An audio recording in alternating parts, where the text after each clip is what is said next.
Hey guys, this is GetJesse. You might be saying to yourself, what the heck is this?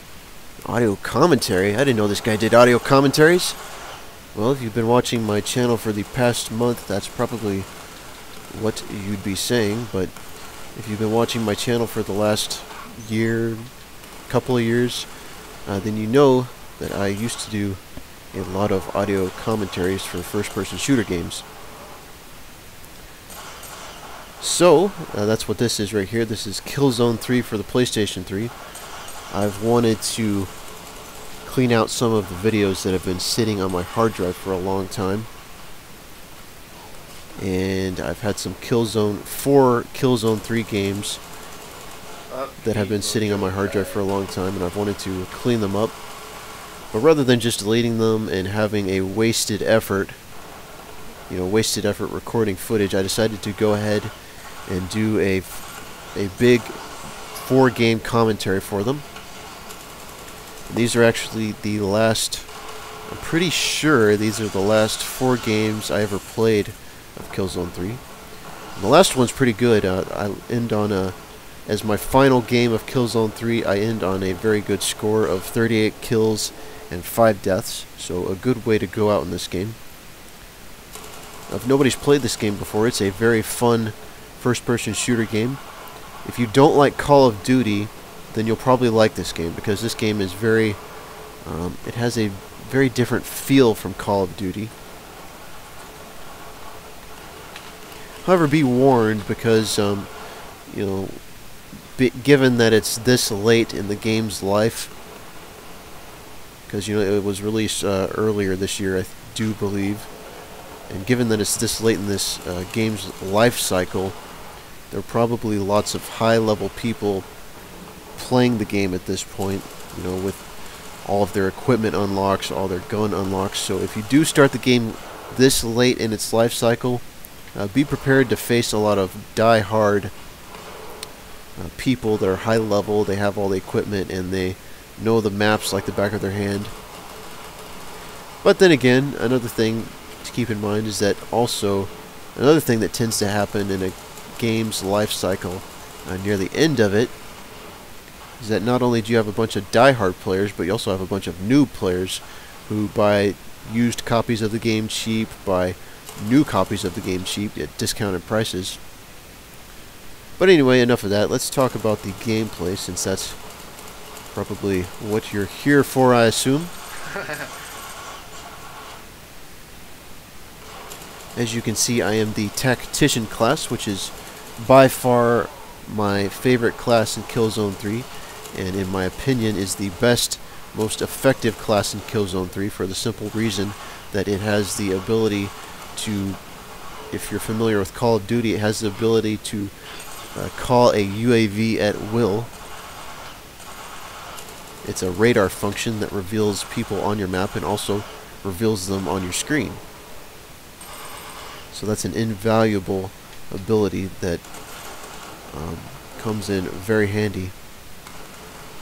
When it comes to first-person shooters and multiplayer gaming, the #1 factor when it comes to victory is map awareness and being aware of what the enemy is doing. Basically intelligence and counterintelligence. So that's why I feel that the Tactician class is definitely the best class, because it gives you the intelligence you need to win. And in all of my audio commentaries for first-person shooters, I have always stressed that having knowledge of the enemy is very important. Having knowledge of his position, and you can do that by watching the minimap, of course. That's one obvious way to do it. You can also do it by paying attention to what's on your screen, using your peripheral vision. But another more important way to do that is to be aware of the foot traffic on each map. And the only real way to do that is to play the maps a few times to where you understand the map and you know the map. But when I talk about foot traffic, that's basically understanding that, by the way, there's the end of the first game, 33 kills, 9 deaths. So let's move on to the second game. But understanding foot traffic in a first-person shooter multiplayer game is important, because you need to understand, in relation to the current position of your team members, where the enemy's going to spawn and where they're going to be coming from on the map. As you can see in game 2, like right there. Right there I knew the position of my teammates, and I knew some enemies were likely to come streaming through that area, and they did, and I shot them in the back.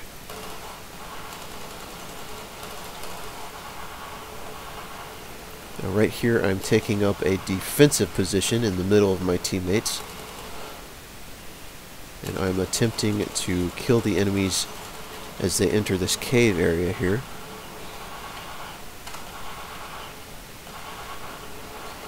And any allies that want to rush forward and die, I will let them die. Aggressive allies that like to charge head-on into the enemy's bullets are always good to have around as damage sponges. And they're also good because they reveal the enemy positions. Now these games were played a few months ago, so I can't remember exactly what my thought process was going through these clips here.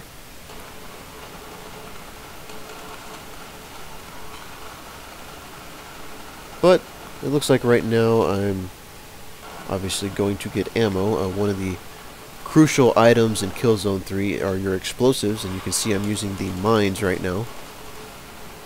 Those are very useful items, probably the best item to have. They're good defensive items, as well as good offensive items if you know how to lay them correctly. The grenade is a much more purely offensive explosive, but the mine can be offensive if you use it right. But I prefer the mines just because it's a good way to cover your back when you're looking out a window off in the distance. Darn it. Those guys take me out. Here's the start of another clip. Let's see here. It looks like I got a good flank on these guys. Like I said, best way to kill an enemy is to have their back turned towards you. Got a good kill streak going here. I've only got 13 bullets left. Let's see if I can use them effectively.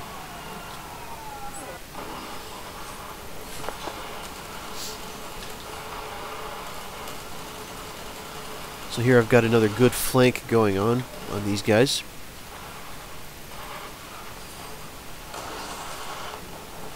And I can't see any enemies on the map, so I'm going to go around here towards this area of the map where I don't see any allies. Generally, if you don't see any allies on the mini-map in a specific portion of the map, you'll know that there's a good chance you'll run into some enemies, which I did here. And I clean the area up, get a nice kill streak going. Then I get caught off guard, but that's the end of game 2. 27 kills, 6 deaths, 7 assists. Alright, and here's game number 3.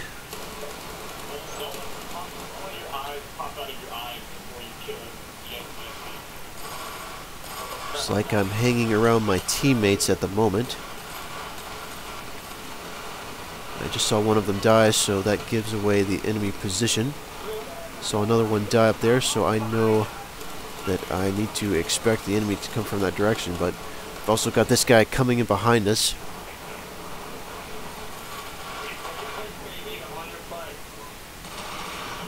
It's always a good idea to grab some ammo when you have the opportunity. Not sure what this guy's doing here. I don't know why he ran past me. That's what you call an awareness fail.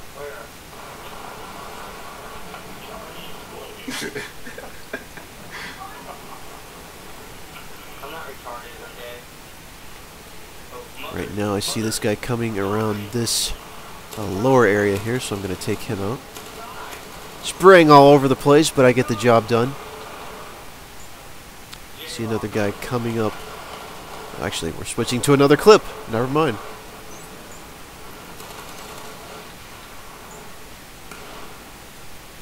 So if you see fighting in a cave like this, it's good to just approach it cautiously, let your teammates stay in front of you, and pick off enemies that you see.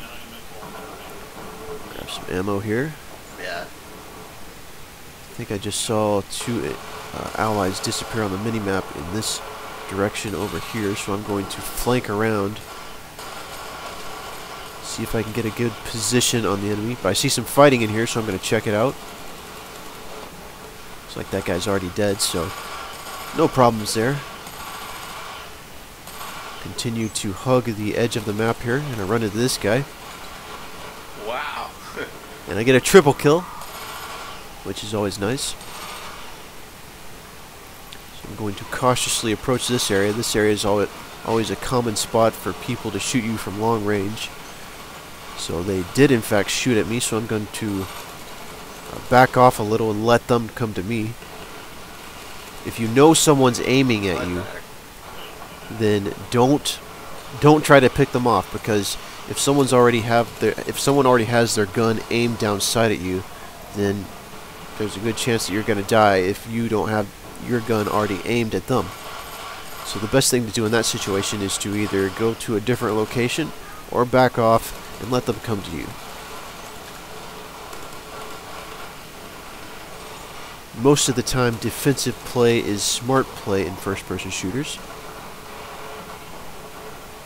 And super aggressive rush towards the enemy is stupid play, like that guy right there. He's just rushing around the map, not a care in the world, not paying attention to enemy locations, and he died.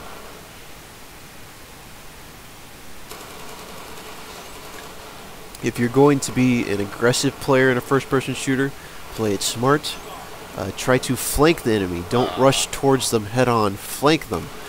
Make sure you can create a situation where their back is turned to you and you can shoot them in the back.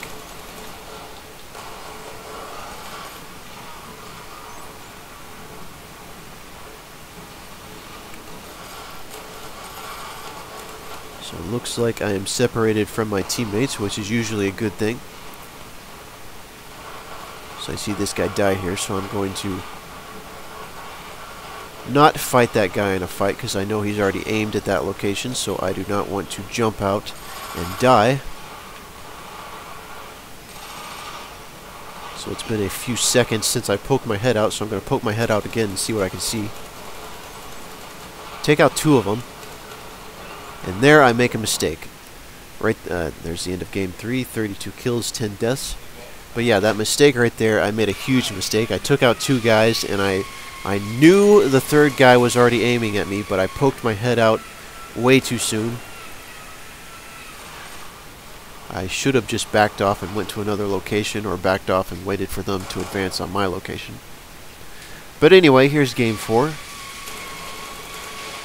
Game 4, out of these 4 games, game 4 was definitely the best game, and as I said, it was the last Killzone 3 game that I played.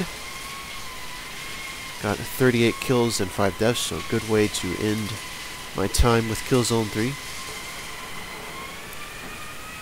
And with all that said, of course, it's the game that I include the most footage from,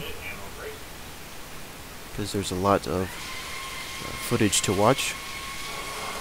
But in this game, right here, I use a lot of my kills are because I'm using my knowledge of map traffic to my advantage. I hang around in this building a lot that I'm next to here. And I basically just, since I've played this map a few times, I know where the enemies are going to come from. I know which direction they're going to come from. I'm paying attention to the mini-map. I know where my allies are, so I know, based on where my allies are, I can predict where the enemy is going to be. Yeah, the first LMG. And also, there's some very common positions in the building across from this building that enemies like to camp out at, that I can easily take pot shots at and get a few kills. So right now, I'm just running around looking for some guys to kill.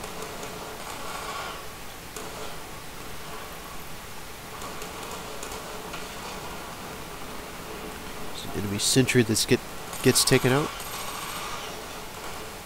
So I see this guy shooting on my mini-map, so I'm going to take him out, flank him from his right side. It's always what you do. If you see someone firing and they're showing up on the mini-map, don't approach them from the likely direction that they're aiming at. You want to circle around, the terrain and shoot them in the side or shoot them in the back. So since I wasn't getting any action inside my building, I decided to go outside and take the action to the enemy. And now I'm back in my building. So I'm going to check the back here, because that's usually where people come from as they advance along the side there, along the alleyways. I see a guy on the mini-map here, so I'm going to take him out. Actually, I didn't take that guy out. But I see a guy over here. Looks like my ally just killed that guy, so... Oh, no, he's not dead. What the? Looks like I got shotgun there. Close range. And now, looks like we are in a flanking position. I'm in enemy territory. As you can see from the ammo boxes on the mini-map.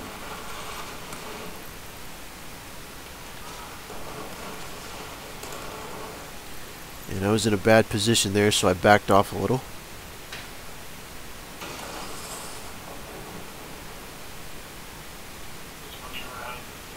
And I see that my allies have died in this building, so I'm going to...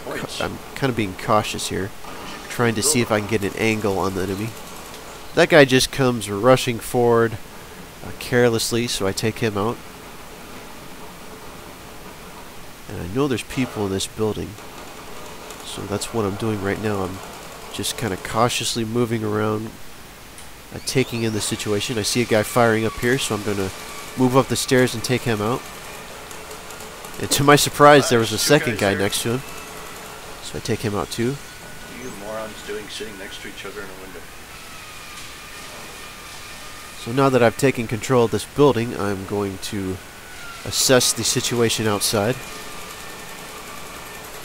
And I'm going to use an entire clip to take out one guy, because that's how I do it. I use entire clips to take out one guy.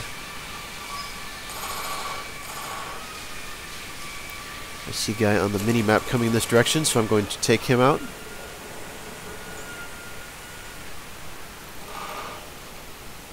I see more guys coming this way, so I'm just going to cautiously defend this position. I'm going to let them come to me. I can see a guy right there in the corner. Something funny actually happens right here. My ally just rushes in with his pistol and kills him, so that's that.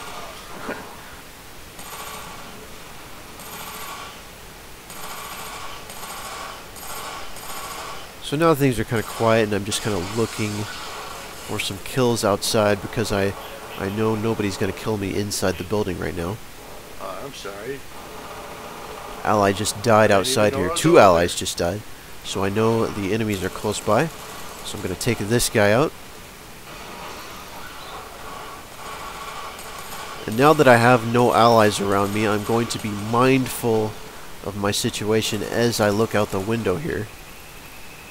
I'm going to pick up a couple of quick kills.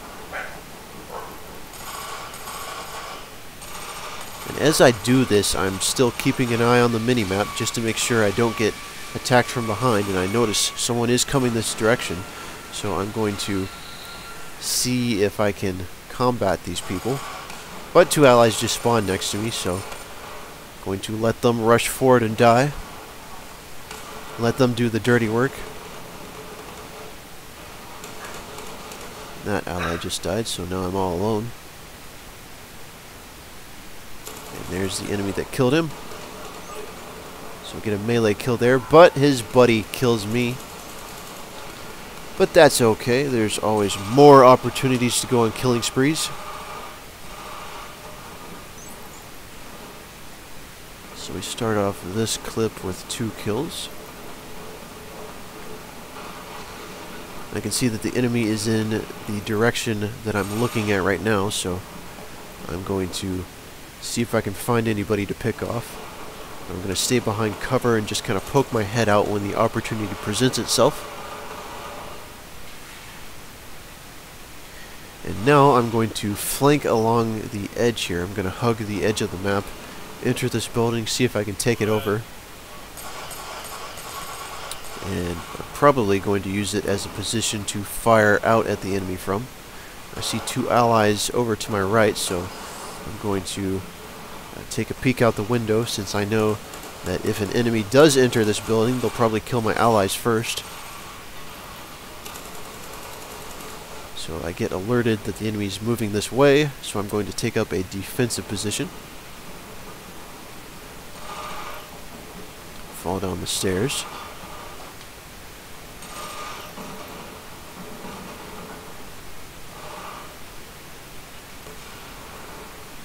I can see they're coming this way. I can see that they are alert. So I'm just going to patiently wait. I know they're going to come this way, so just when you know someone's going to come in your direction, just be patient. Don't rush over there and die. Just wait them out. Take up a defensive position and let them come to you. See if you can get an angle on them and take them out, like I'm doing right here. See, rather than rushing through this doorway and trying to fight these guys head on, all I did was I approached the doorway cautiously, I got superior angles on them, and I took them out one by one, and got 4 kills for my trouble. So now that I know that that area is somewhat secure, I can see my ally fighting this guy over here, so I'm going to peek back there, take that guy out. I'm going to shoot these people across the way in the other building.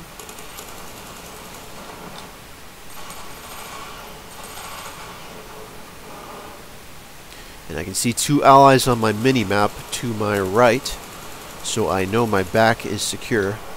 And I know the enemy's not going to come from the left side. So, with all that said, I'm just going to continue looking out these windows and taking the enemy out from afar. I am using the M82 assault rifle, which is my favorite weapon in this game, because it's a good close-range weapon and a good long-range weapon. When I play first-person shooters, I always like to use the weapons that are good versatile weapons, which usually tends to be assault rifles. And that's the end of the 4th game. And that's the end of this 4-game series. 2 points.